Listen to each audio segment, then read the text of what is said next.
Mein Vater war eine Luftwaffe und ich bin eine Wassermelone. Ich bin ein Wassermann. Ich bin ein Wassermann. Ich hab Wasser mit mir.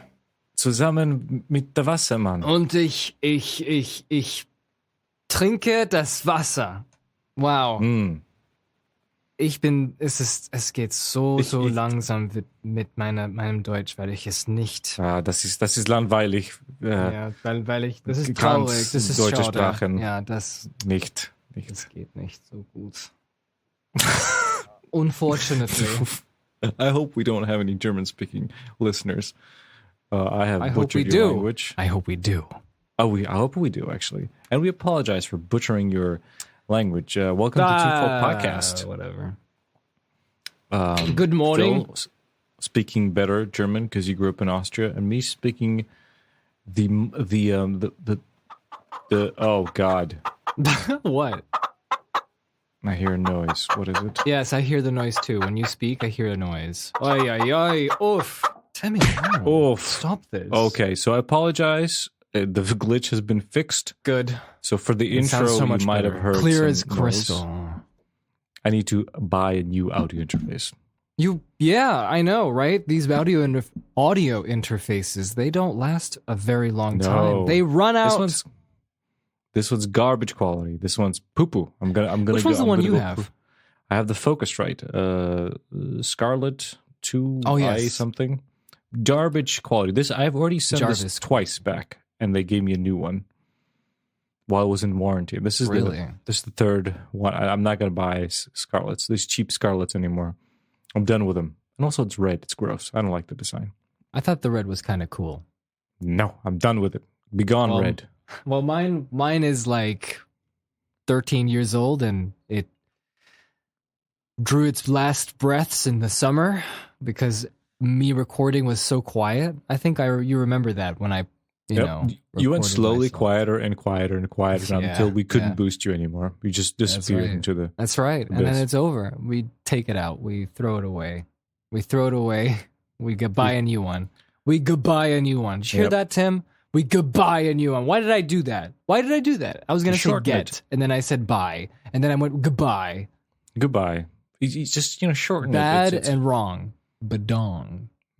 So Bedong, it is Twofold Podcast. Phil, better German. Me, horrible German.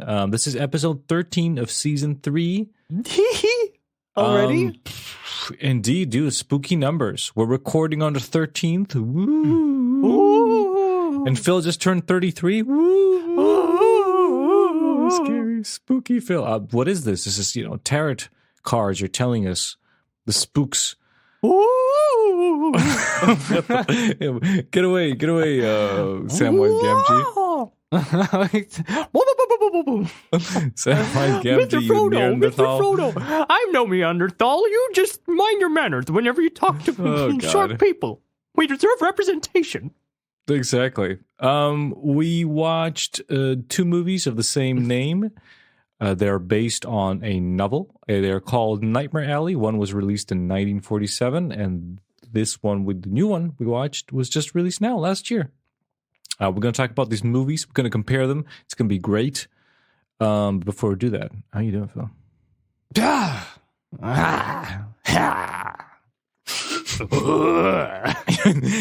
you just went the range of all the characters. I'm a genuine geek.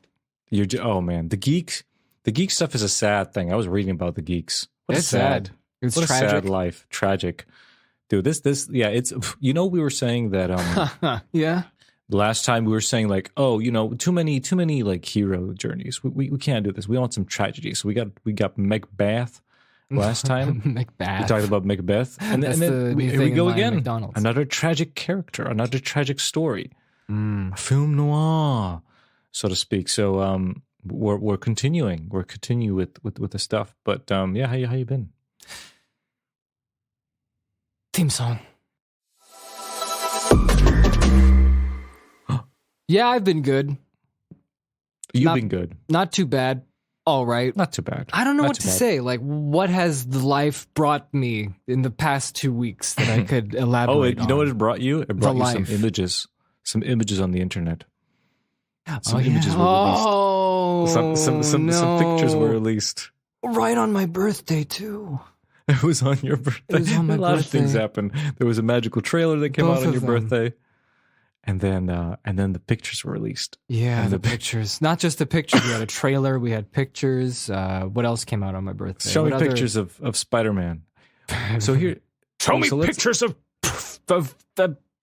things I can't speak right now. the things that not be speaking of. Speak These what? are things we shall not That be was terrible. spoken of.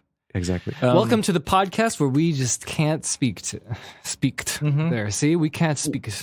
Yeah, we usually do. We talk and we speak about. Fee-fi-fo. We compare an old movie with a new one. Yeah. We've done that in the past. I know But we now- have. We have, but they I've don't been know. here Maybe for they're the new. past 100 episodes. How many episodes did we do? 64 altogether with Oh, specials. okay. Nintendo 64. Hey, okay. So let me think. The Lord of the Rings. Amazon. The Lord of the Rings. I'm sorry. I'm just making fun of both of us not being able to speak today. That's true. It's true. It's really bad. I love that you're listening to us not speak. Even though we cannot speak. Here's the thing. So I'm not one of those people who's like, bring the original creator that can only handle it, because like people. Oh, are are like, you talking? Lord Are we? You're just deep diving into this. You didn't even ask yeah. me my opinion. You just No, were like, the- "Oh, I'm the." It's like you're talking for the past 15 minutes about it. That's what it sounds like. Exactly. Exactly. So, well, we're getting into it. This is how I set it up. This is how we Okay. get into it. Go Some on. people are like, why Amazon? Why you do Lord of the Rings? Why you do this? How can you slap? Nobody can do what Peter Jackson, did. It cannot be like that. You must give it to Peter Jackson. You must do it. No one says And- this. I don't know who says this. Who said People this? say this. It's just you can't. Everyone else who's going to do it, it's going to suck. Only Peter Jackson. I don't know. Can do That reminds me of those people on the IMDb message boards. But did you ever hang out on IMDb message Oh, boards? that's the cesspool of Nightmare Alley. That's what that Well, is. guess what? Right. Amazon did one. Does Amazon own IMDb? Does it? I don't know. I think it did. Was it Warner Oh, that's Brothers? gone now. That Yeah, Nightmare Alley they is, axed that. That Nightmare Alley has Nightmare been Alley's paved over and, that's poof gone. thrown So away. people been saying this. I've seen this. I've seen the comments. Seen on Reddit, and I say no. Look what happened when Peter Jackson did The Hobbit. A Nightmare Alley of itself. So I don't believe there's rules to this thing. So I had like a little bit of some skepticism, but like until I see something from the Amazon, I'm gonna hold my judgment. I'm not gonna be like a pooper scooper. Pooper. I'm just gonna wait. And then Spider-Man releases the pictures. What? Spider-Man? Yeah. Oh, sorry. Spider-Man, he took the photos. Peter for Parker? Amazon. Peter Parker took the photos and He sent did? it to Amazon, and they uploaded it to Instagram. And I you don't saw want this them. crap. I guess we'll have Yeah. to put it on the first page. Exactly. Doesn't look pretty good. I was gonna say like I was thinking about this Amazon show since it started, and I was back in 2019. I remember we went to a trip. We had our Canadian friends over, and we went to this trip in Slovenia. Mhm. It's a famous park, has lots of rivers and brooks, and it's a beautiful place. I've Yes. witnessed this with my eyes. what's Triglav it? is called. Oh, was it? There has another Triglav. name. It has another name. Park Sauron. I know. No. I know it from another name. Oh, the Gorge? Are you talking about the Gorge? Gorge. Yeah, the Gorge. I'm There's a Gorge. talking. I'm talking about. It sounds so non-Slovenian. That's why I can't remember it. Well, It's there's like national park. Roverandom or something like that. Okay. Randarona. I don't know. It's Something. Okay. Anyway, that's besides the point. I was Yes. so enthralled by the nature that I saw. It was in May, so it was all green, and it was beautiful and peaceful, and the weather wasn't hot, it wasn't cold, it was just right. And then I was thinking, oh, what if the ring just fell into this river, just like the River Anduin? And then I thought, for that Amazon series that they're making, back in 2019, I was thinking, always thought, how are you going to, condense thousands of years? Well, you make it a chronology. That'll be epic and it'll be different. It'll be interesting. And I didn't think it would be good to do because there isn't a lot of material. But you can make the material by creating this massive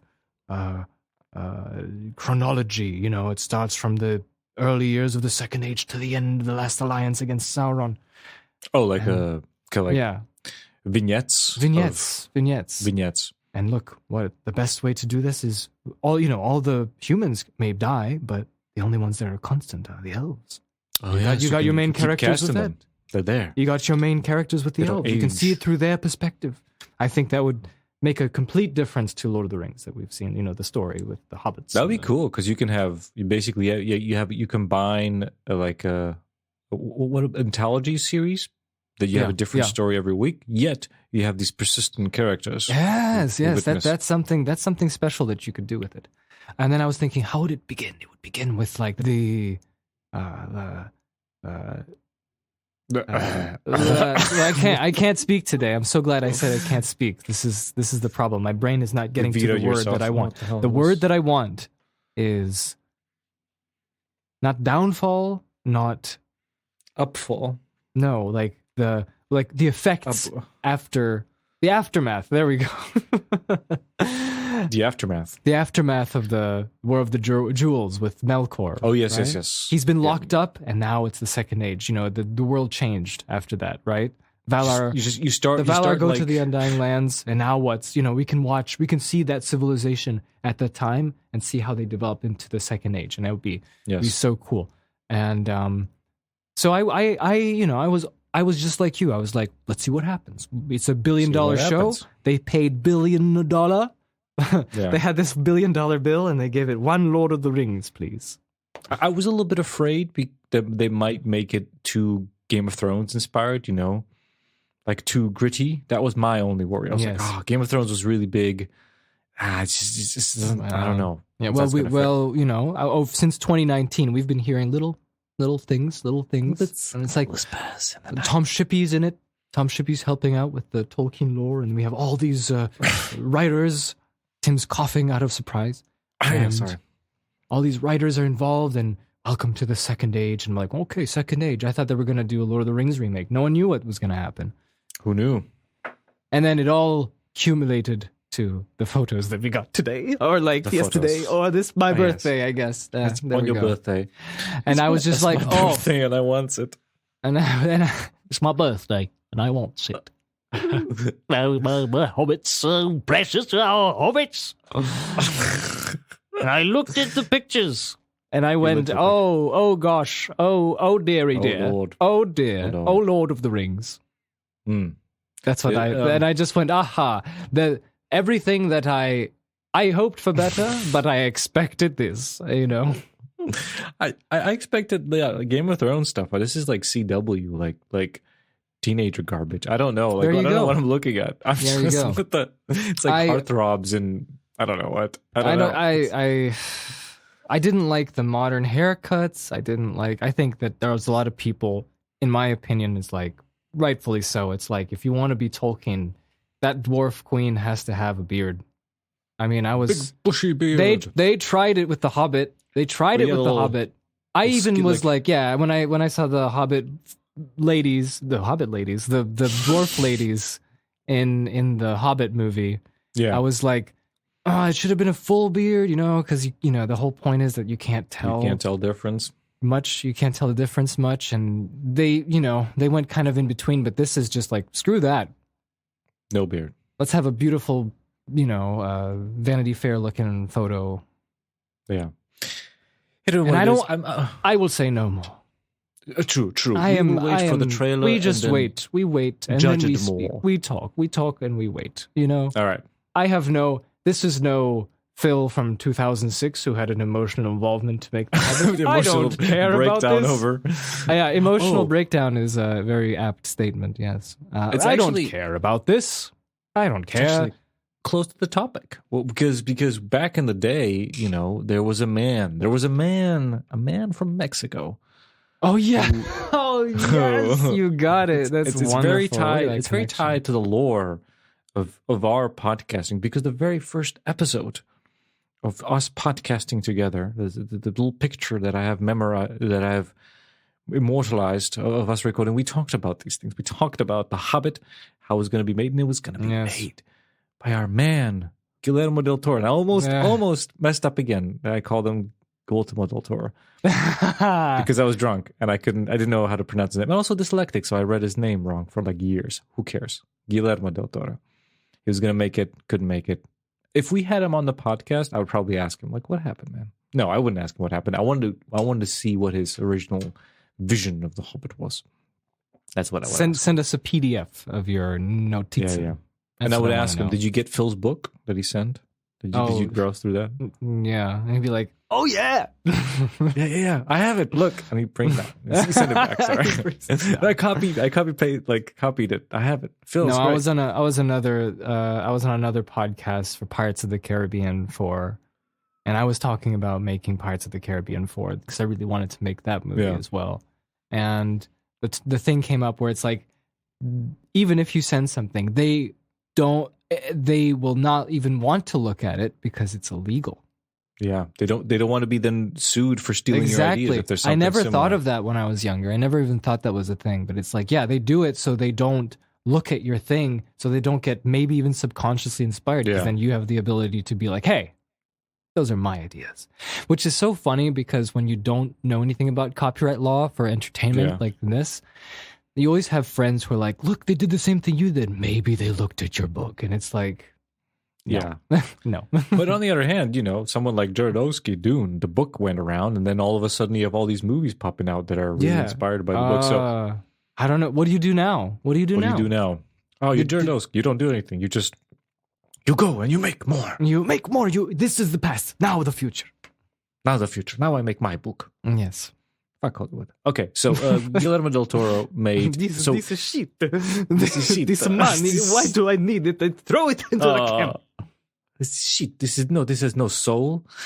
So Nightmare Alley has soul. And so we're talking about Nightmare Alley. Guillermo del Toro did a book. Sorry. We can't speak. What the Okay. Let me calm down. I got too excited. Guillermo was in the room. Guillermo. Got too excited. Am I pronouncing it still wrong? Guillermo del Toro. Yes. There we go. After years, I've finally reached. I'll most likely mispronounce his name. It's only been 17 years. I apologize. Guillermo. For the. I mean, it's a difficult. The only reason I know it because I watch making ofs and everyone's like, Guillermo likes this, Guillermo this, Guillermo. Gultimo. Gultimul Toro. So there was a book written in 1946 by William Lindsay Gresham, as I pronounce his name, called Nightmare Alley. It was his first book. It was a really big success. I was reading the biography of this guy. It's insane. He wrote the book. He got successful. He got a lot of money. He got married, but he was an alcoholic. He was terrible to his wife. And then he found C.S. Lewis writings, and he liked him so much, so he became Christian. And his wife was reading it, and she was writing to C.S. Lewis. And then when this author, he was being all crazy, she ran away to C.S. Lewis and got divorced from him, and she was the wife of C.S. Lewis. You mean her? Sure, yeah. That's why. Joy Gresham, right? Yes. That's why her son's called Douglas Gresham. There you go. I can't believe it. Everything is connected, man. Wow, now that's a surprise. I didn't even know that. It's a pretty sad story. He killed himself a couple of years later in the same hotel where he wrote Nightmare Alley. So it's a very tragic surrounding. This is tragic. So yeah, he wrote the book. And the funniest thing is that he wrote in 1946. The movie we watched, the first old one, was released in 1947. So just right after it came out, they made a book. It's starring Tyrone Power. It's wait. You mean Samurai Cop? Samurai Cop? Look at him. He looks exactly like Samurai Cop. That's true. He's just had some long hair. And then that was going to be my joke for the podcast. Okay. That's good. It failed. We can't talk. We can't make jokes. Nothing. We can't do nothing. We can't say Guillermo's name We promise nothing, we deliver less. Exactly. It was done, and then it was out in the world. Guillermo didn't see it when he was hanging out with Ron Perlman, pitching his first movie. They were hanging out in L.A. What, Chronos? Yeah, Chronos. He either made Chronos or he was gonna make Chronos. I think he was just doing like shorts at that point, being buddies with Ron Perlman. Somebody gave him the book, and read the book, and then he saw the movie.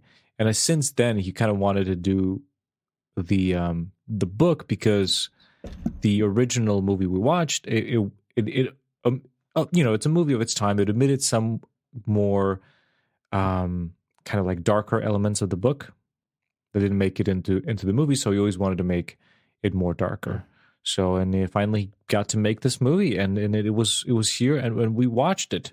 Yeah, I always felt like anything that Guillermo does, he does based on something that he wanted to do. Like he really wanted to do something. So when I watched this film, the Guillermo one was where I was like, there's a reason why he wanted to make this. There's something that he saw in the original that he wanted to do. I want to know. How did you watch these two films? Like what order? I'm super curious about this because this had a really strange effect on me because I watched it in order of first, new, then old. What did you watch? Old then new, baby. Holy shit, we switched it up. Because man, it messed me up because I watched them both in one sitting. I watched the new one, then I had like a 10-minute break, and I jumped in the old one. I did the same thing. And it was a surreal I did the same thing, Tim. Today. But the opposite. But the opposite. Okay, so before we You and I are not so different. No, we're just the opposite.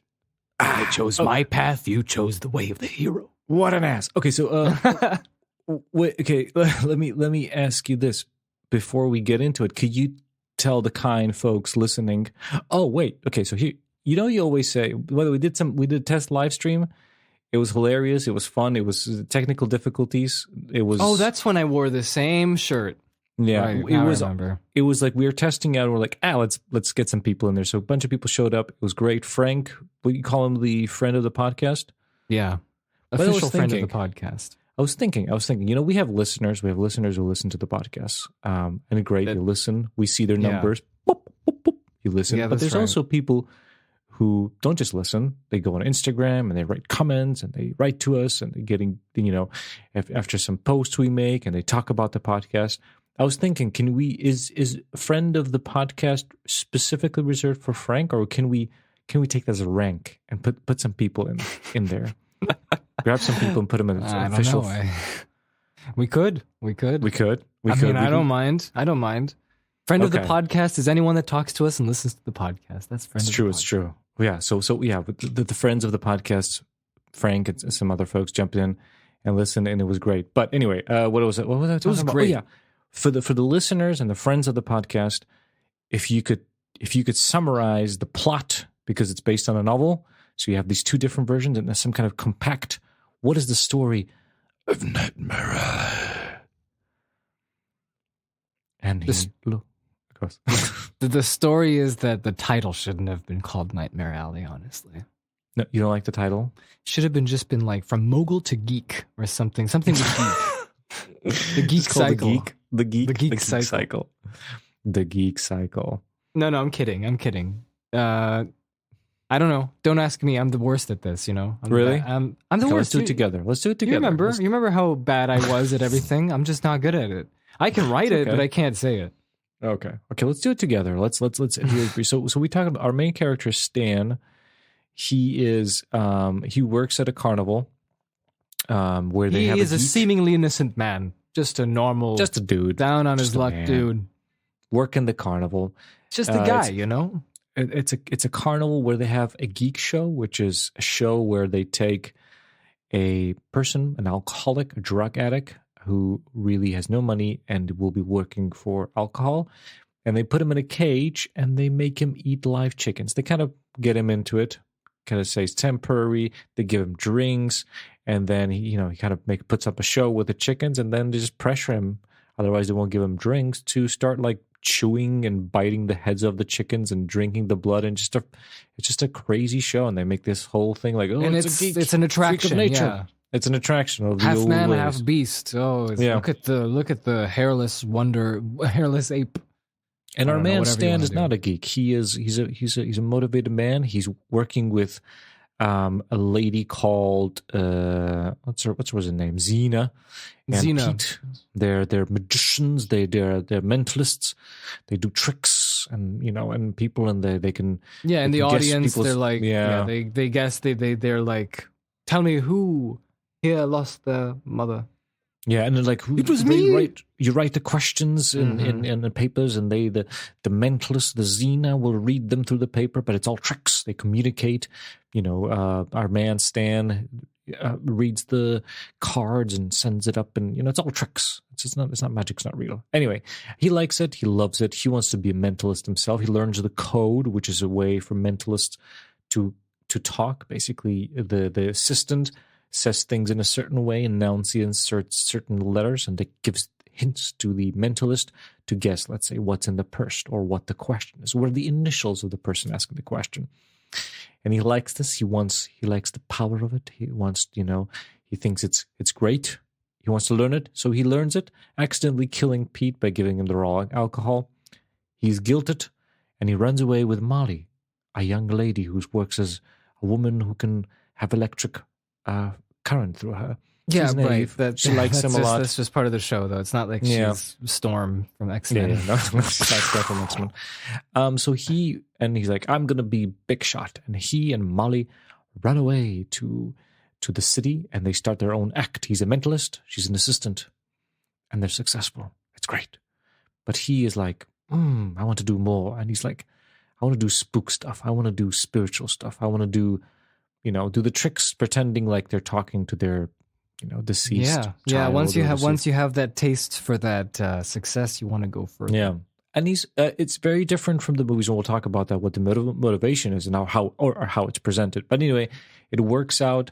He then this guy Ezra, he's like a really powerful rich man. He wants to talk to his high school sweetheart that unfortunately died, and he sees an opportunity to make lots of money doing this and to help this poor old Ezra. There's a psychologist lady that is also interested in our man, the Stan. They form some kind of affair, and she gives him information he needs for his tricks because she is, psychoanalyzing. They're her customers, these people he works for. So she gives them inside information that no one could know because, they talk about it in their whatever psychological things, and she records it. But anyway, he goes too far. It doesn't work out. Poor Molly has to pretend to be this guy's dead girlfriend. Oh, it doesn't work out. He figures it out. Also, his psychiatrist friend, she betrays him. She steals all his money and pretends like he's crazy. So he's out of luck. He's got no one. He's got no money. He has to run away from Ezra. He's a powerful man. He becomes a drunk and alcoholic. And in the end, he, working for work, ends up at a carnival, asking if he could get a show as a mentalist. He says he has a lot of history, got a success, but he's drunk. And the carnival owner, he's like, do you want to maybe work part-time, temporary, as our geek? And then, and it's a circle complete. Dun, dun, dun. The lesson, he's there.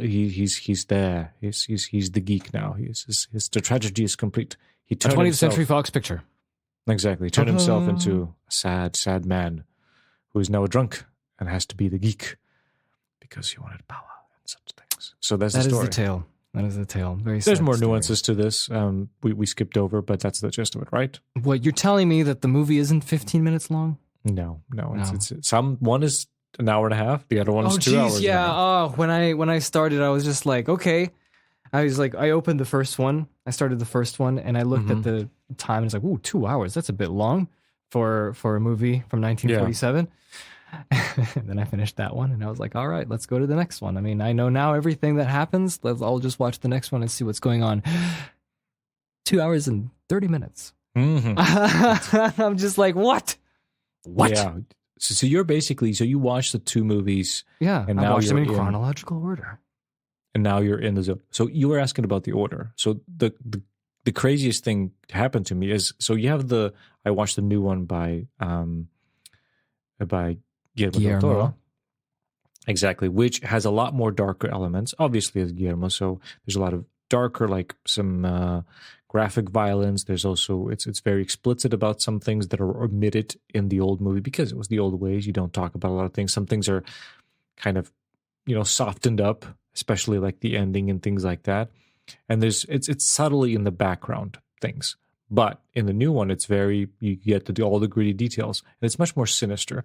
The visuals, how it looks, the color and the feeling, it's much more darker. So watching that and then going to watch this kind of chipper compared to the new one. I guess. I mean, when you're going, that's the thing. You're going in knowing what happens, though, as well. So it's a little different. It's not even that. It's the fact that the sinister feeling and this darkness and the emotional depth and the darkness of the character stayed. And it was unsettling watching the old one because I could feel just that weight underneath it. Anything that was happening in it, because like it felt like this, like because it's portrayed a little bit more. I would say, what would be the word? It's like a little bit happy, a little bit like scary plot and everything, and everyone's like talking in their 50s accents, because this dark version where everything is shown, like his history, like with his dad, and what's his motivation, what he's thinking inside. All of that remained, and you're just like, it just feels really scary because you're like everyone pretending like this is all great. Oh, I'm a mentalist and everything, and you're just like, this guy's a psychopath inside. So it was a super strange experience watching this order of movies. Yeah, I'll tell you. Well, you chose the movie. I said Guillermo del Toro. Let's do it. Let's go. And then we do it. And then I start watching it. I know nothing. Mm-hmm. I know nothing. I'm watching it, going in blind as a bat, as blind as can be. And then as I continue watching, without even watching the new one with all the darker and more explicit aspects of the story, the creeping feeling of like something is wrong. What is going on? It just little steps and little increments of, this isn't right. This isn't right. That's what's happening. And as it kept going, even if the tone was not even if the tone wasn't as obvious, there isn't any, just, nothing. People are just chilling out. They're like, they're just chilling out. They're just chilling. Yeah. But I knew from the beginning when he started, just when he kissed Zatanna, or what's her name? You mean the lady Xena? Yeah, Xena. When he just kissed Xena because he was flirting with that other girl. I'm like, something's off here. Something's happening. This guy? Right? And then everyone is always talking about this poor fellow who's helping her with the magic. Oh, Pete. Pete, yeah, old Pete. Oh, the old drunk. Yeah. It's just something was going off when I was watching that movie, and as he got more famous in that film, I was more interested in like hearing what they have to say and where this magic career is going. But then he had an affair with the psychiatrist as well, or mentalist. I mean, not mentalist. I mean, you know what I'm saying, yeah. She's played by Kate Blanchett. I think it's Lilith is the name of the character in the new one. Sorry. Yeah. And I was very intrigued, and I was just very impressed with the film when I was watching it. And it just went from bad to worse. And it was like the cringiest moment when in the original, when he was showing the rich man his high school the ghost. And then I was like, no, this isn't good. I don't like this. I don't like this. And then his wife is like, I can't do it. And I'm like, oh no, what's going to happen? And it still worked. It worked on me, the storytelling was great. That's insane, because that's what my question. I was wondering, is this because I watched the movie in order? Am I having the creepy feeling? Or is the movie, the old one, actually done that way correctly? And I'm so glad that you said that even without watching the new one, you still got that creeping effect of going. And the hilarious thing is, like, I watched the Guillermo first one, and that was the most awkward and tense moment when they're walking and he's going to show the wife, and it was like I was just all tense. I'm like, why is this happening? And the old one movie too, you got that same thing. So the source material must be the source material. It's ingrained it must in be. the soul of that story. Yeah, it was a very successful con man book. stuff. There was a con man, and then at the end when he's talking to his psychiatrist, liaison. Yeah. Liaison. I can't speak today. And then he's like, "Why don't you hear the sirens?" And she's like, "What sirens? I didn't hear anything." And I'm just like, "What's happening? What's happening? What's going on? What's the point of this movie?" and at the end of it, that's when I got it. Yeah, that was a ride. And so, if you want to ask me what I felt when I watched the new one, the Guillermo one, the first 20 minutes, I was like, "What's the point of this remake? What's the point?" I was just like, you got that experience. Okay, I got that one. I was like, there has to be a reason why Guillermo wanted to make this movie, but I can't see it for the first 30 minutes. And right. Then the first 20 minutes is just in the circus, and I'm like, he's eating a lot of food there's always like some eggs. There's always a scene where Bradley Cooper's eating eggs or eating something outside. And I'm like, oh yeah, that character. So Ron Perlman plays the strong man in that one. And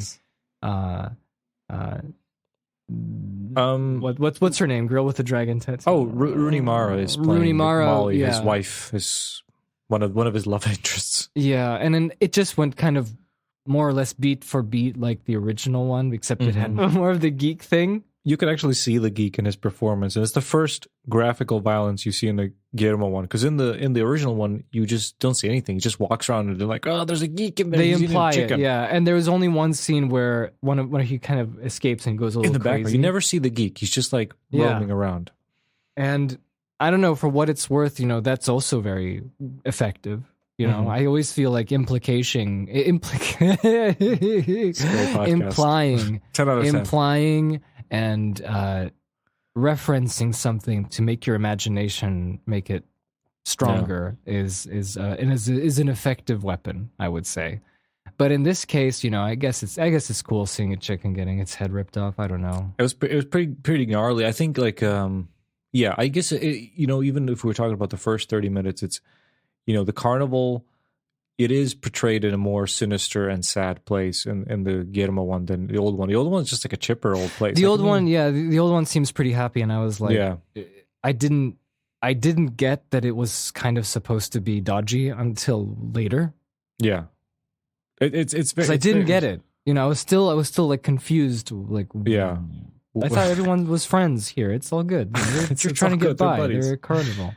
They have a beast man there, but because I didn't know anything about the story. I thought maybe the beast man was, who knows? I thought it was going to be something about the Sasquatch. I thought it was going to be a whole thing about like there's a Sasquatch there. We don't see him until the end.Maybe it's going to be something like that. And then I thought, that's why true. Guillermo would want to make a movie like this because there's probably a Sasquatch involved. The geek who ran away.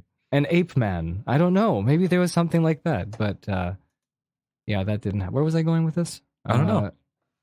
So the 30 minutes you were like, what's the point because of it? It's a dodgy, because it's like a lot more off kilter in the new one. And I don't know, like the first 30 minutes I just was like, I was just struggling to get through because it was just, it's the new one and it has more, it has more violence and it has more sexual imagery and I'm like, for what reason? I don't know. I guess it was like realism. Like if you like Guillermo's like style, like the first movie I saw of his that I knew it was his, besides Blade 2, obviously. That's got a lot of beautiful violence and the CGI rubbery men jumping, but and tomatoes, but tomatoes. But it does have tomatoes. But it does have like like Panzer, but it's like this mix of sadness, realism, and then just like realistic violence and just like anything, just like here it is, look at it. It's like stylistically at first, but like if it's something very human, it's like here, look at it. And this has the thing. So I understand it was back in the day, you don't show that in movies, but now you can. So you don't show it in movies, but what I'm going to say is that sometimes those movies, if you're creative enough, you you can just imply it, and it gives out a pretty similar effect. You know, Yeah, I would say it's a creative choice. I'm in for both. It's a creative choice, absolutely. Then we ummed at the same time. This is the no talking podcast where we speak bad and I can't enunciate. And then there's the whole thing where where they really push on the geek thing. Like he ran out. Oh, that was my very bad Willem Dafoe impression. This is pretty bad. It was like how he ran out, and I can't do it. Never mind, forget it. No, he just goes. Can anyone impersonate? It's impossible. No. Have you seen Boondock Saints? Yes. There was a firefight. Exactly. Yeah, there was a firefight. Have you seen Boondock Saints 2? No, I have not. It's good that you didn't. That's good. It's very bad. It's very bad. I didn't know there was a second one. I just knew of the first one. You know what's funny about the second one? I watched it purely because of the legend that was the director for the first movie. Uh-huh. I don't know if you've seen this. It's a very fascinating little documentary called... Me and Jake watched it twice, I think. It's called... I've heard of that. Overnight. You guys. It's called Overnight, yeah. And it's just how he got picked by Harvey Weinstein. And he was... Because the script was that good to make Boondock Saints. And he hasn't made a movie before. He didn't do anything. And he just becomes the director. Yeah. And what an asshole. Like he really was. And I think flooding memories. He's making demands, getting angry at people because he's not having it his way. It's incredible. Like what in that little documentary, even though a lot of things were falsified or put into extremity because the people who made it worked with him and they didn't like him very much. Okay, so they kind of like they didn't say lies, but they were kind of stretching the truth of how bad he was. A little bit of manipulation, but at the same time, movie. Yeah, but at the same time, the reason why I watched Boondock Saints 2 was because the director made little vlogs on YouTube when they were filming the movie, and he was just talking about his experience, and he was talking about how, back then I was really angry and I had a lot of problems, but now I'm a lot better. And I think that, and it was curious because, was Bradley Cooper in that? No, it was someone else. No. Him and Norman Reedus came back. Yeah. Even if there was all this controversy over that director, because apparently, I mean, he's probably still deep down a pretty good guy, and he seemed like he was a pretty friendly guy later on. So it was interesting watching his vlogs, like his little video blogs, when he was making Boondock Saints 2. And I was like, well, I watched all those video blogs. Guess I'll watch the second movie. And it wasn't very good. But anyway, that's my little. That was my little detour. My little detour. Right. And yeah, the geek was running around in the remake more often, and they tried to get him back because he ran away from the cage. Remember, they went into the Satan little cave spooky house thing. Yeah. And at that point, I thought, okay, Guillermo del Toro movie. Maybe this is going to be different. It's going to be like. Again, it's going to be a monster. It's going to be a Sasquatch. It's going to be like a curse. It's going to be something. Yeah. I don't know. It's okay. It wasn't. But then when it got into the city part where they escaped the circus, him and not Zooey Deschanel, Rooney Mara. Yeah. When they escaped the circus, that's when it got like more intriguing. I was like, okay, I was watching it now more. Gotcha. I was watching it more, and yeah. Then it got better. Then I was like, oh, this is a different angle now. This is like, they're doing it more like obsessive compulsive rather than, I'm a friendly guy, but something underneath is stirring. This one is more, head on. It does. And, sorry, I thought you were finished. Continue. I'm sorry. Sorry. Continue. Sorry. Oh, so what I wanted to do is there is a protagonist. And basically, both of the movies, you are following them. So I wanted to compare. If we're going to do comparison, let's compare it from the perspective of these two characters. So we got Bradley Cooper and Guillermo's. And we got Tyrone Power. They're both making Stan the Man. What did you? How would you compare the difference? It was funny to me. Is like for me. I have opinions. Good. Let's have some opinions because I was not used to. It took me a while to get used to Bradley Cooper because I'm used to him playing contemporary roles, like set in modern times. So it was a little bit weird of putting him in a historic setting for a little bit.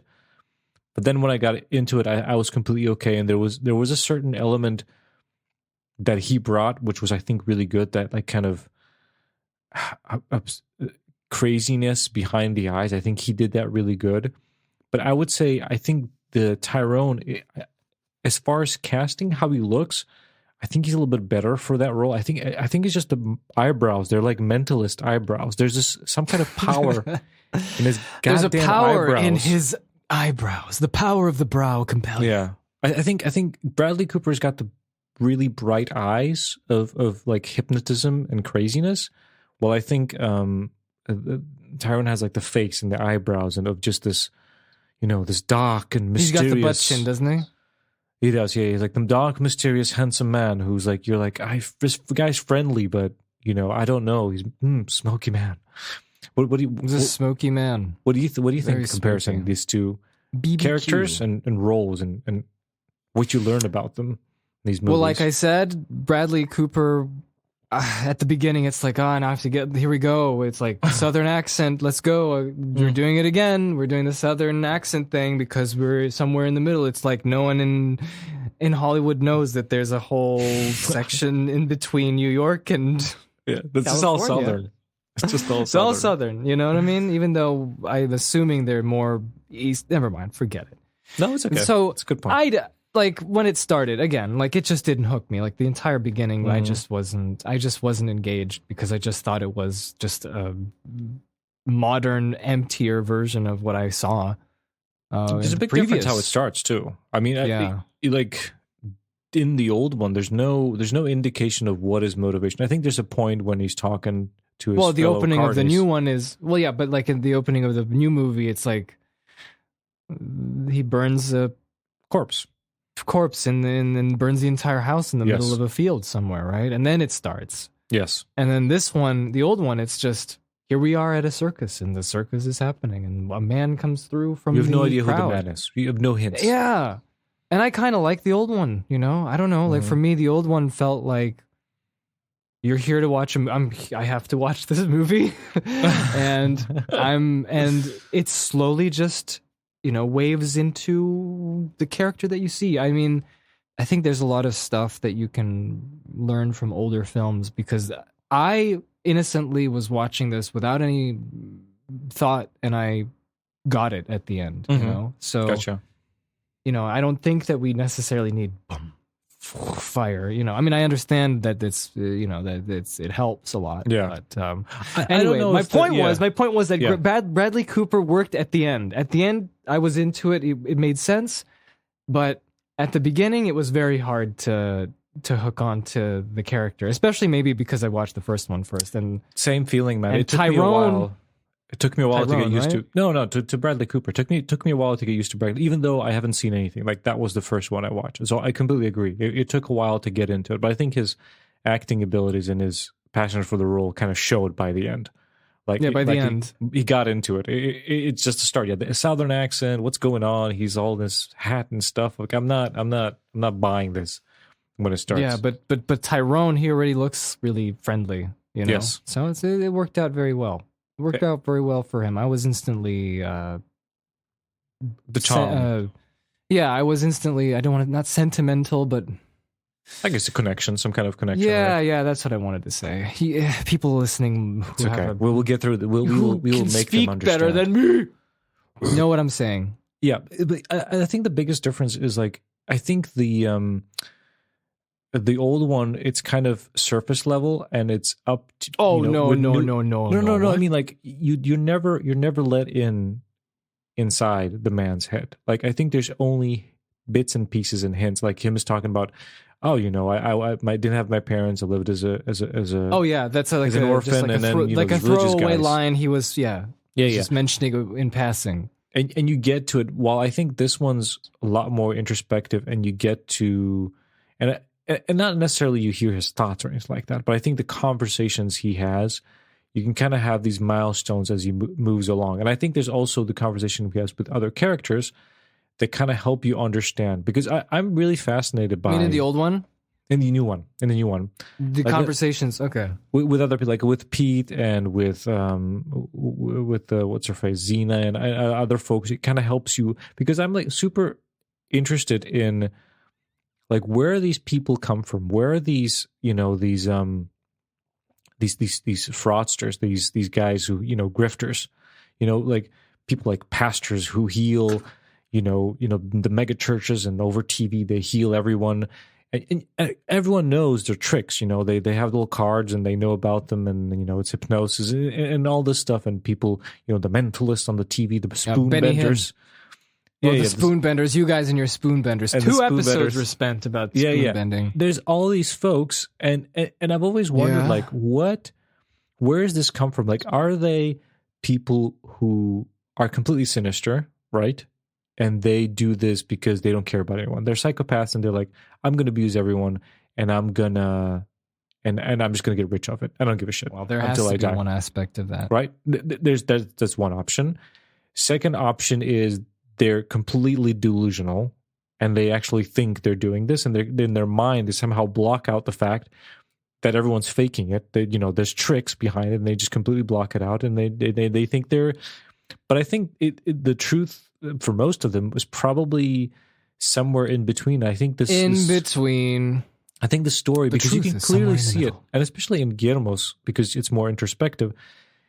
The story is, at least in Guillermo, I don't know if it's from the book. He hates and disappointed by his dad. He thinks his dad is a failure because their mom left him because his dad was an alcoholic. He didn't do anything. He was some kind of preacher or something like that. He basically despised. That's why he kills his dad. Basically, he hates him pretty much. He's super disappointed in him, and he's always had this motivation to be someone better and someone, who's got grasp and control of everything. And this kind of this trickery of these mentalists and tricks, kind of he's attracted to it because it gives him some kind of internal control and power. Right? He's a little bit better at everyone, and that's like his first kind of incarnation of how he gets to it.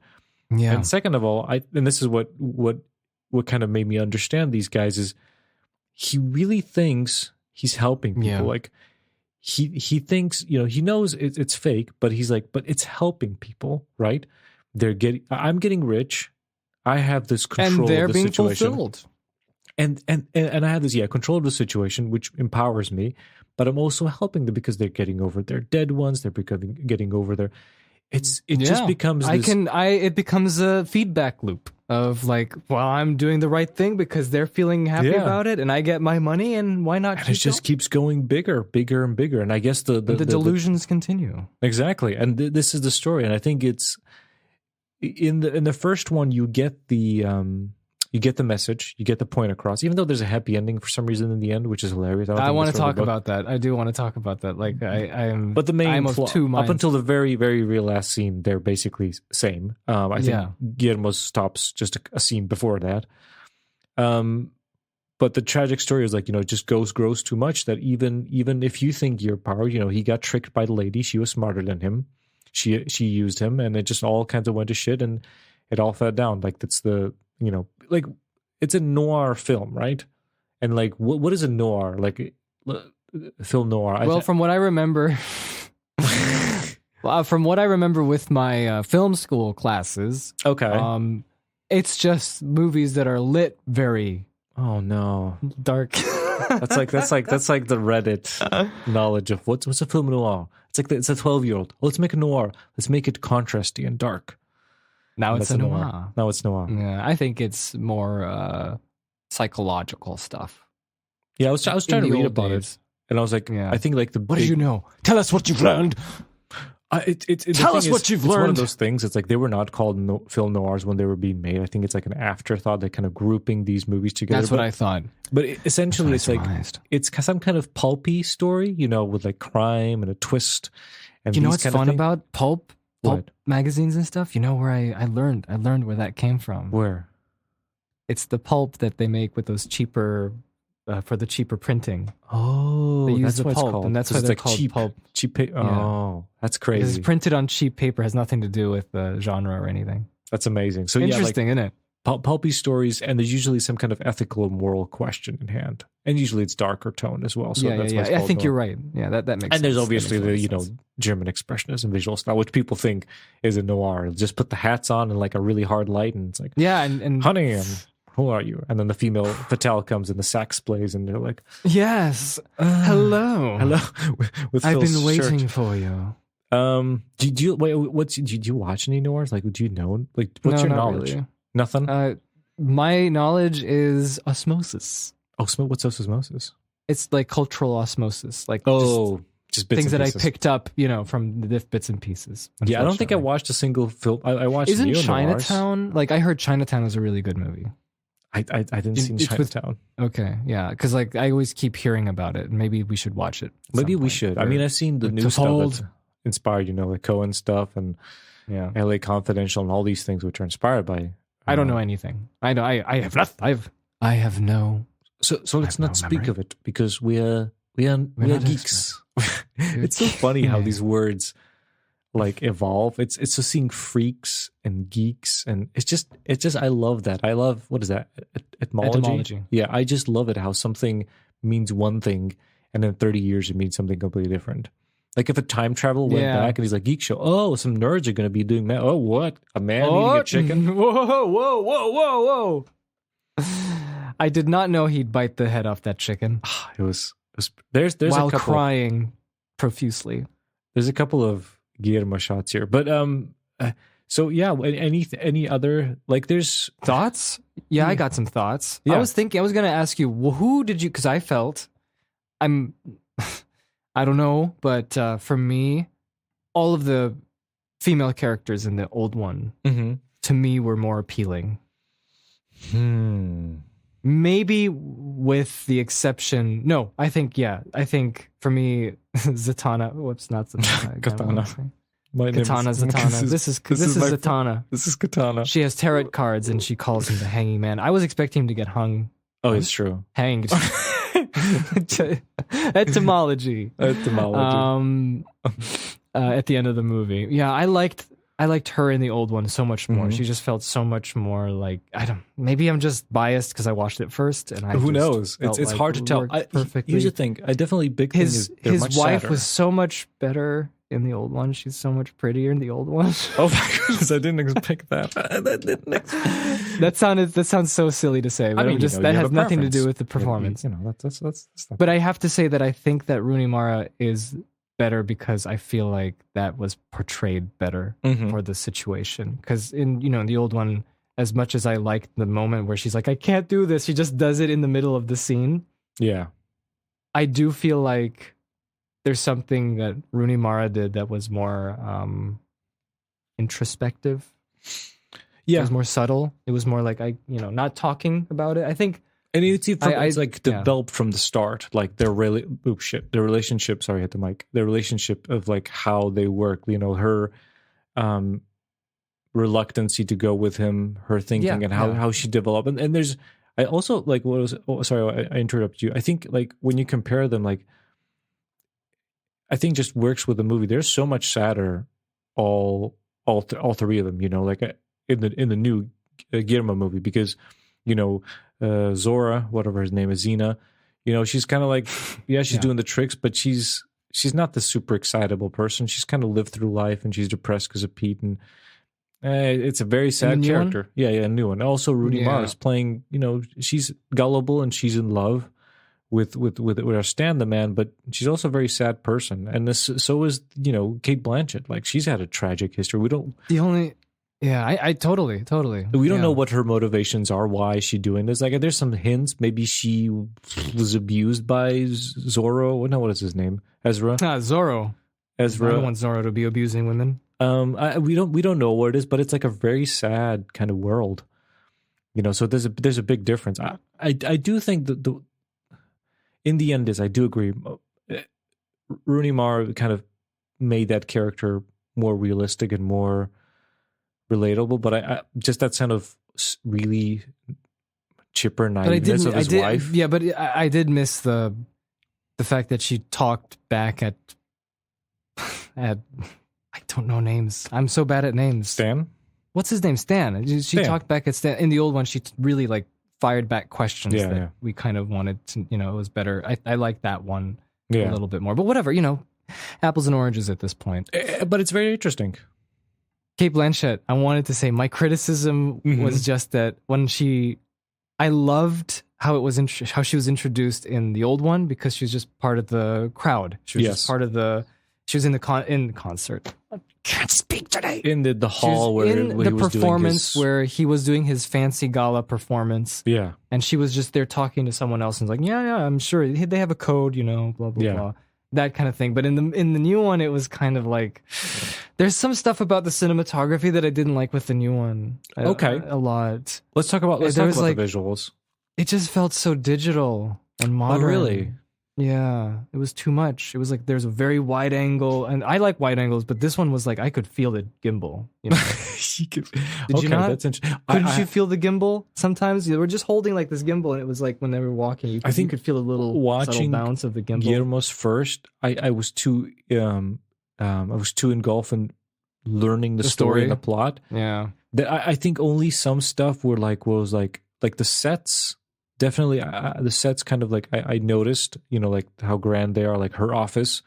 Like the office was amazing. I love that. Was like whoa, like Art Deco insanity of her office, and some of the sets and there's definitely some Guillermo that stupid baby.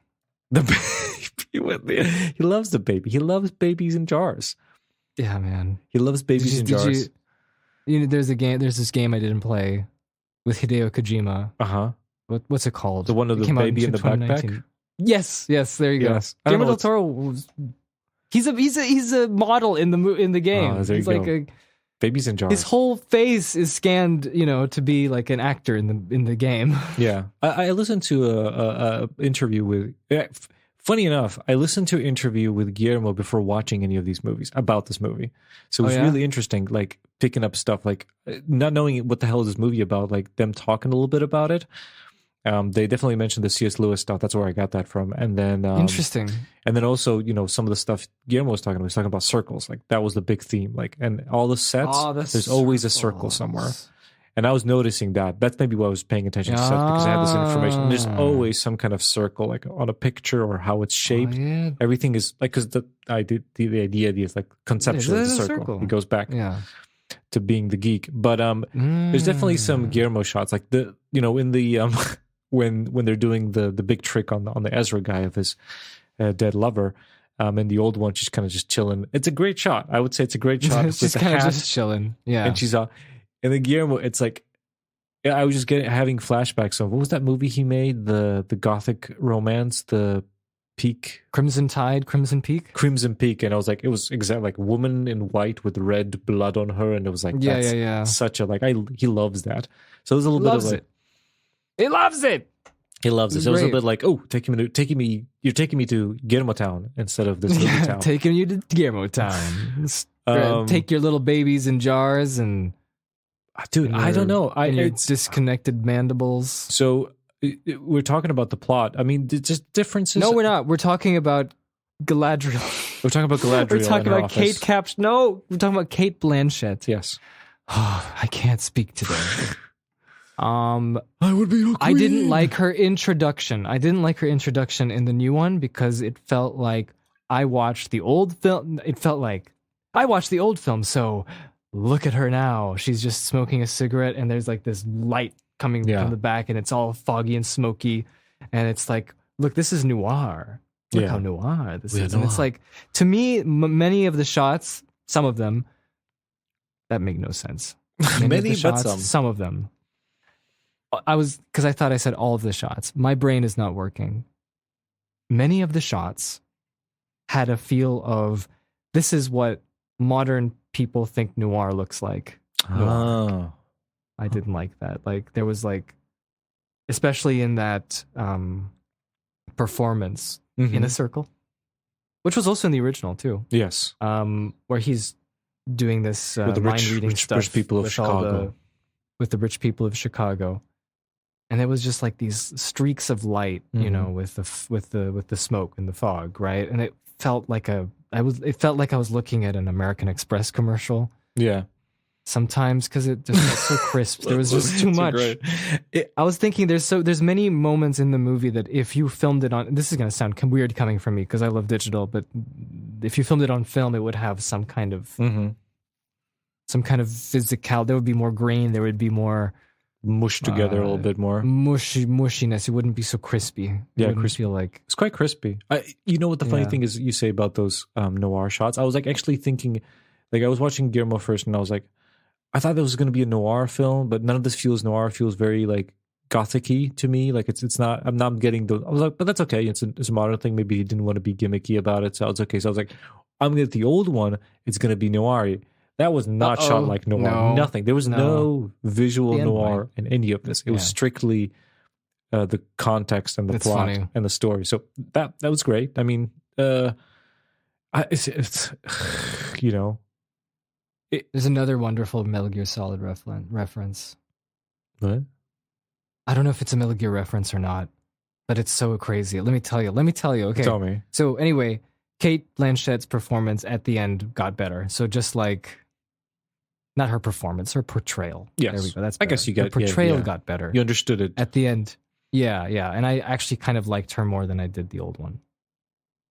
Yeah. The old one is very twisty. It's like, haha, she was evil. And then you're like, why? Who? Why? I mean, she's just like a female fatale, whatever that, the noir trope is. Yeah. A smart, rich, beautiful lady, and he got besmitten by her, trusted her, and she's like, aha, I got you in the end. You thought you were smart. I got you in the end. You thought you were a mentalist, but you're just a geek. I am a doctor of psychology. I tricked you. I am a doctor of psychology. Pulls out the diploma. You're just a redneck with a dun dun. You think just you can tosses it at his face. No. But anyway, there's this one scene where the psychoanalyst goes takes her jacket off like this and goes, yeah, look at my chest. It's a scar. And you see the scar running down here. And I just went is this in the book? Because if it's not, is it? I don't know. I didn't read the book, so I don't know. I don't know what's in the book. Because if it's not, page.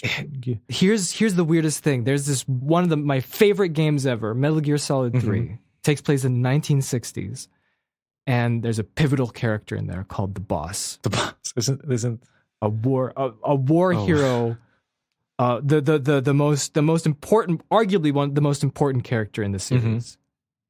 And she is in a final battle with our protagonist in that game. And she goes, look at me. And she does the exact same thing. Okay. And she has the same scar. And the Boss in that game, I always thought, is she modeled after Cate Blanchett? Because she looks a lot like That's weird. That's super weird. So I don't know what this is. Is this a reference? Because, Guillermo knows Hideo Kojima. Yes.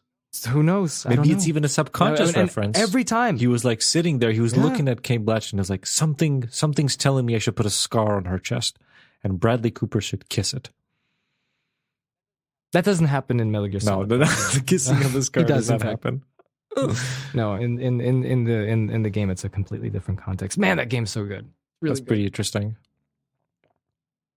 That was my statement. What else is there? That was your statement. What else? Game? The game. In the game of Nightmare Alley. Tim, I can't speak today. What is That's this? okay. Why? We're talking about the side characters. We're talking about the differences. Yeah. Oh, yeah. We said that there's a difference in the ending. There's a difference how it ends. So the old one chickens out at the end. The old one chickens out. It just goes. Don't wait, folks. It's all right.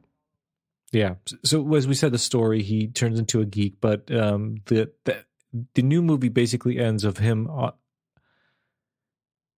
realizing what's happening, that he's being turning into a geek, and the famous line is, I was meant to be. I think it's just him giving up and understanding the consequences and just kind of wanting to die.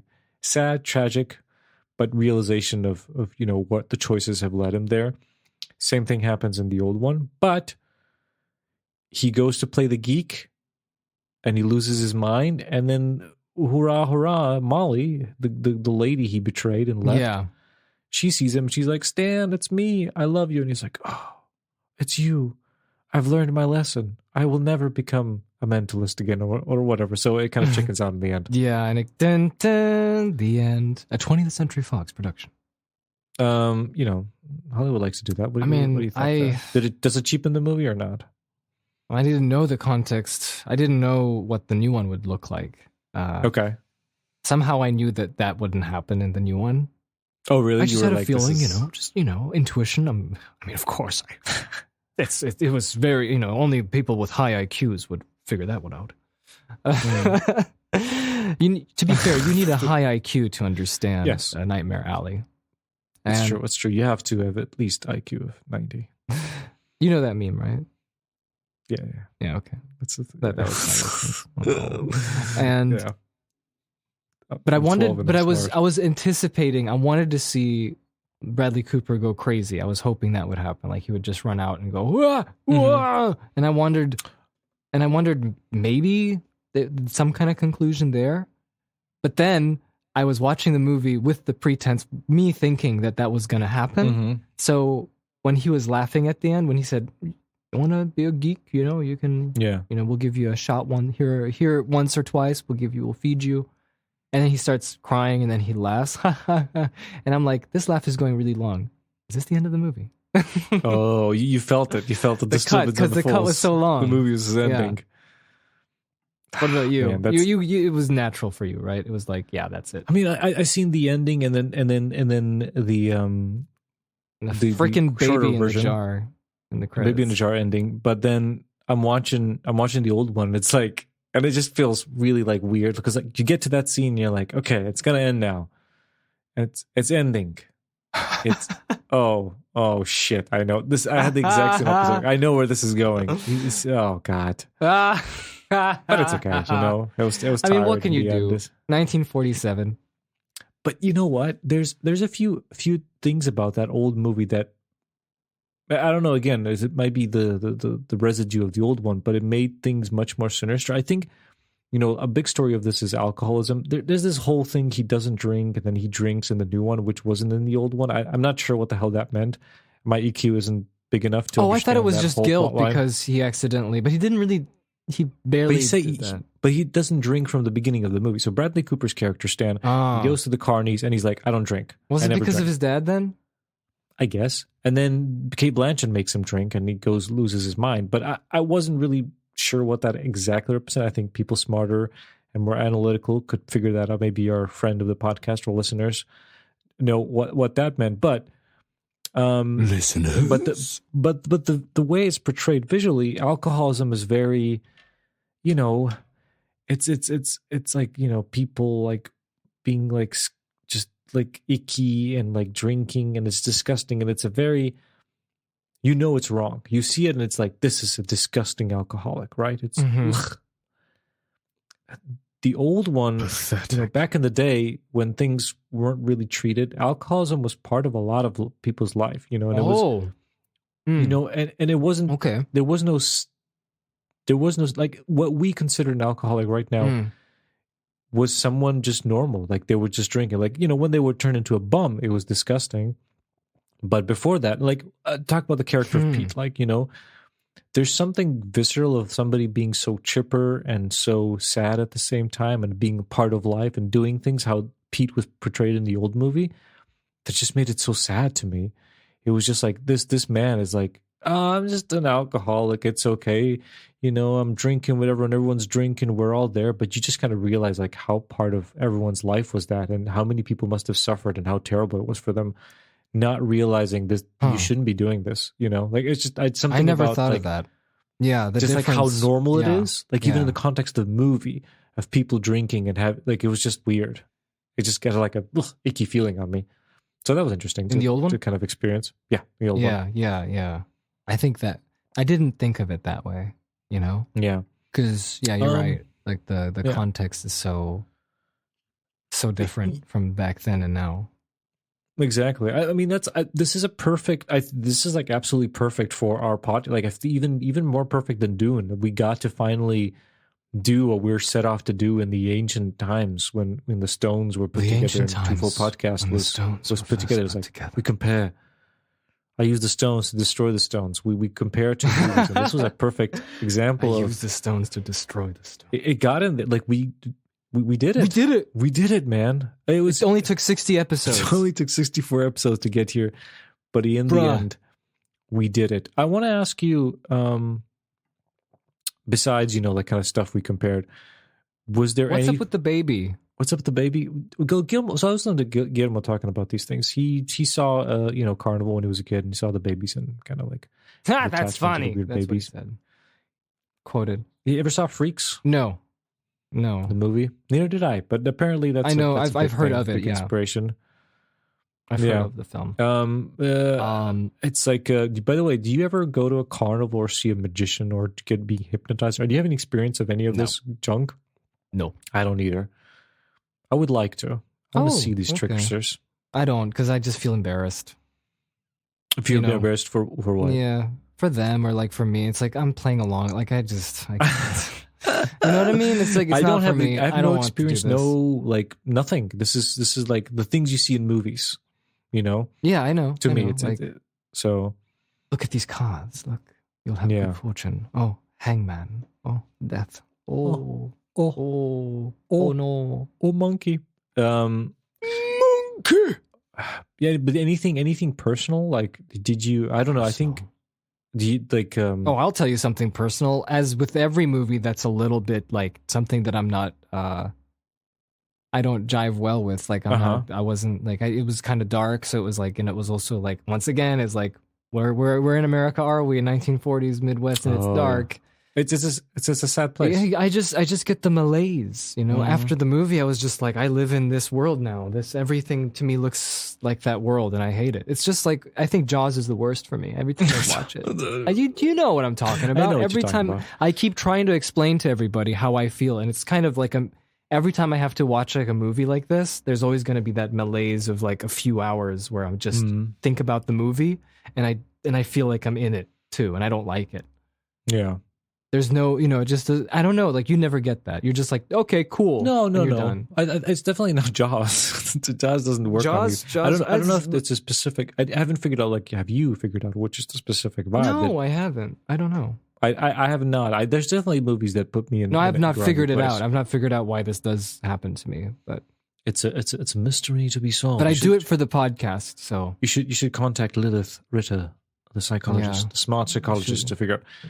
Yeah, it's like 100 now. Oh, just call Kate Blanchett. Kate Blanchett. Yeah. She's gonna solve all my problems. Stan the man, the mentalist. Stan indeed. Stan the man. What else? What else is there? I know that when we switch when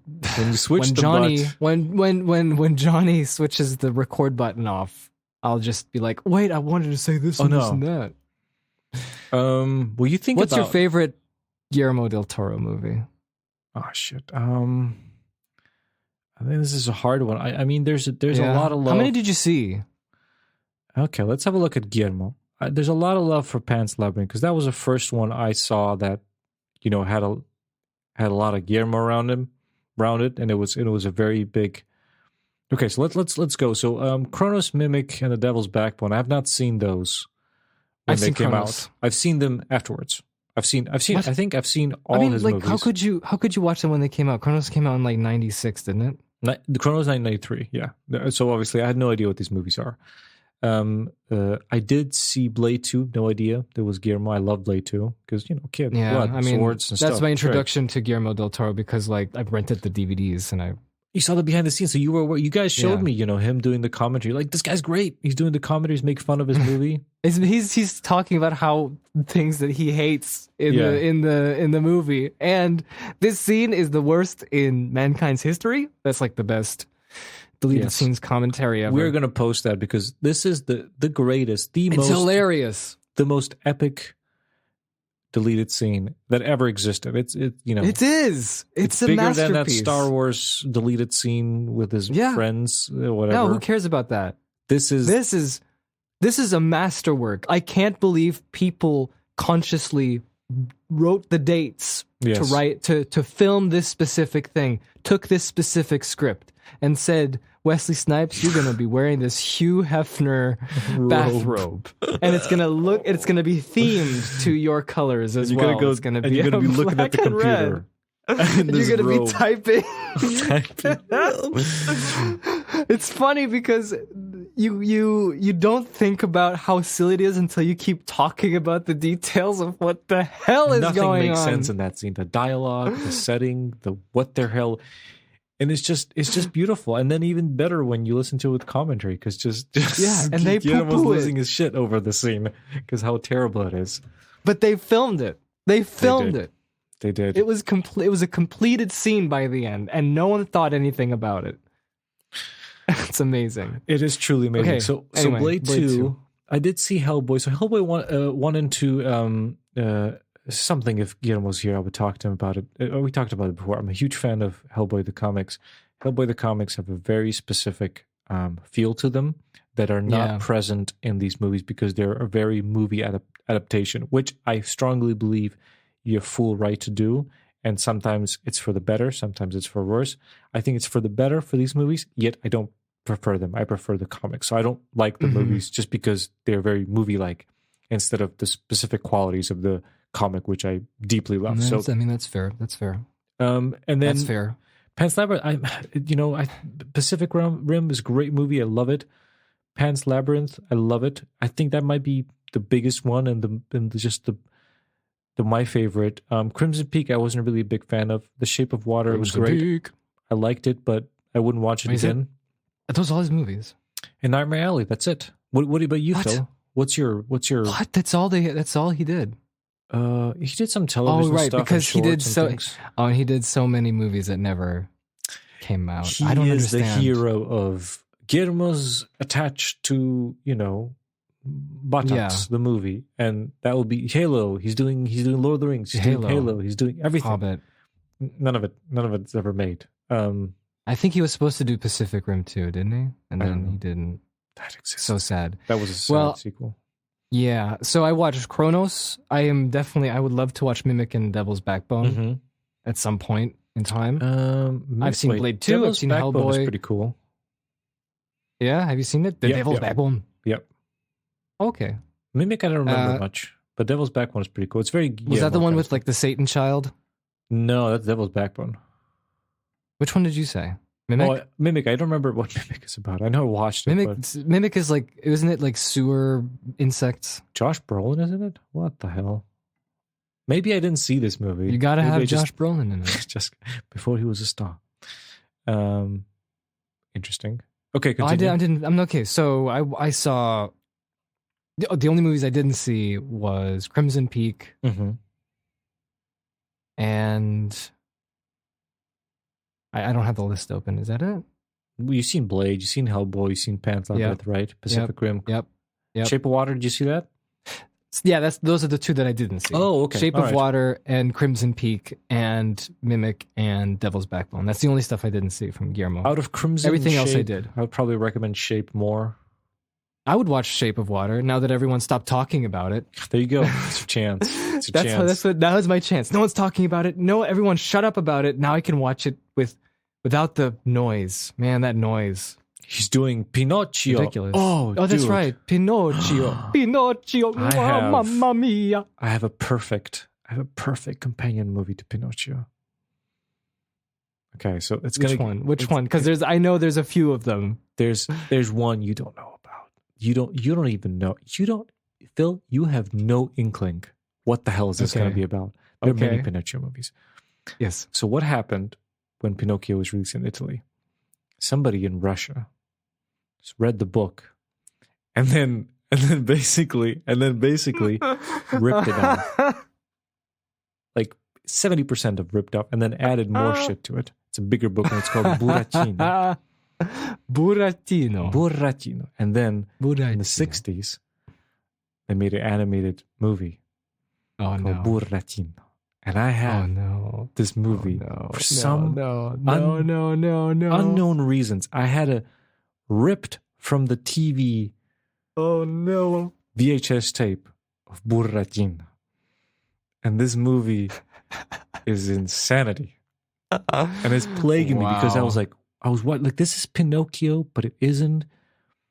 There's this, and it's just an epic adventure that one day you will get to experience.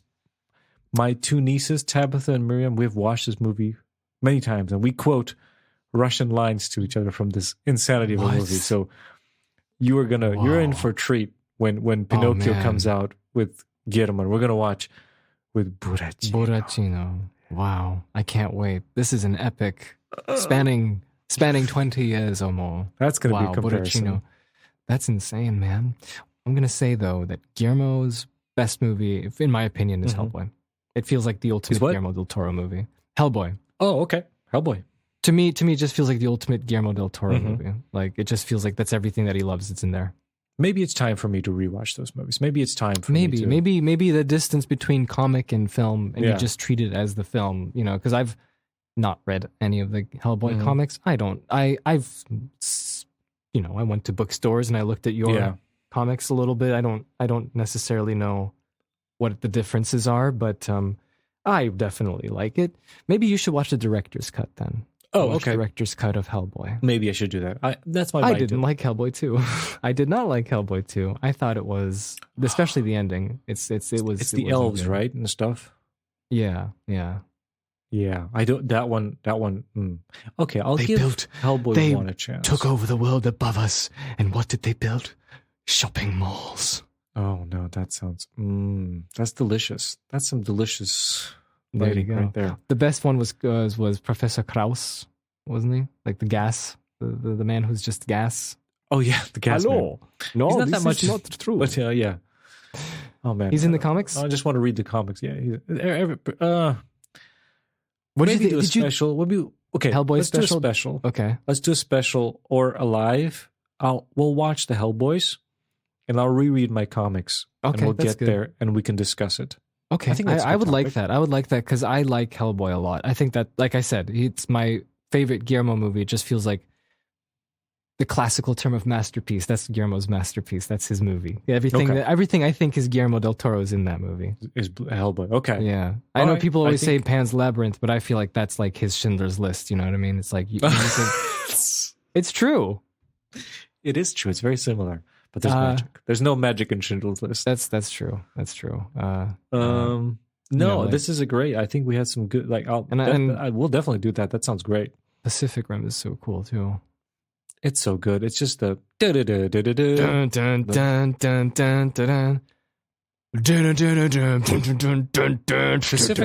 and Godzilla came out at the same time.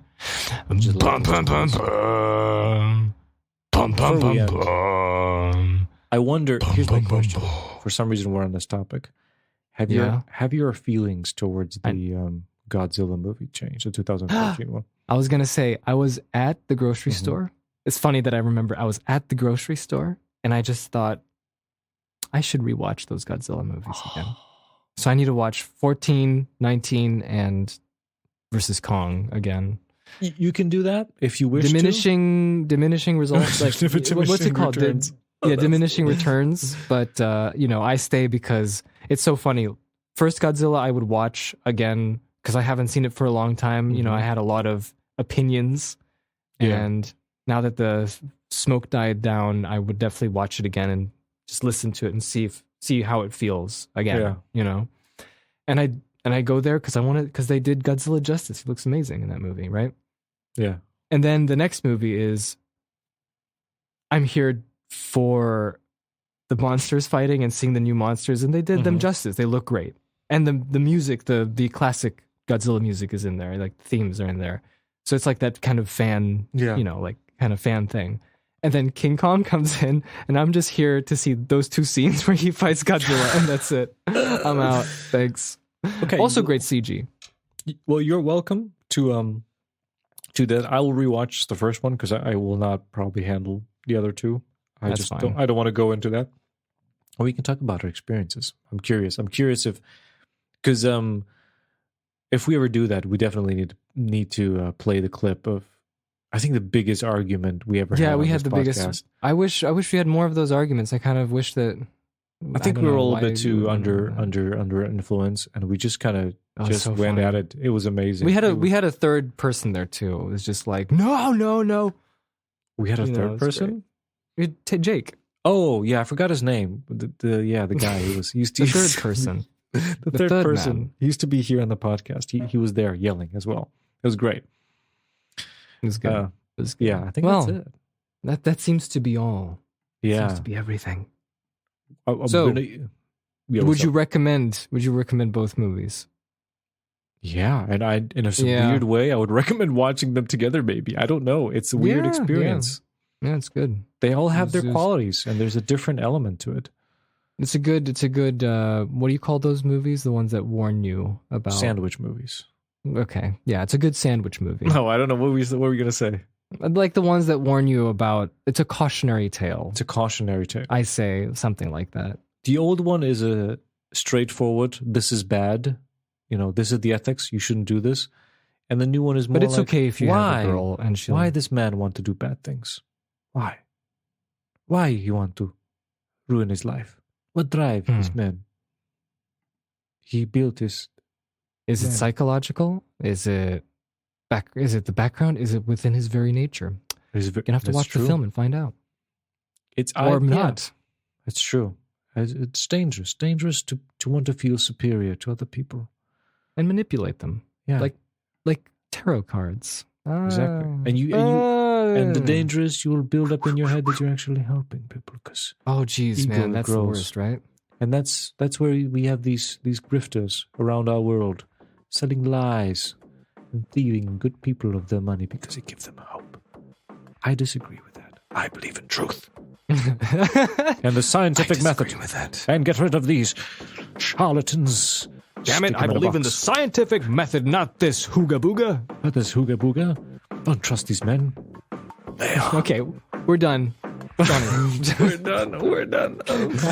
Johnny hit the pause button. I just heard Stop you button. ranting, and it was just like It's just the end. not ranting, but like I can see you trailing off.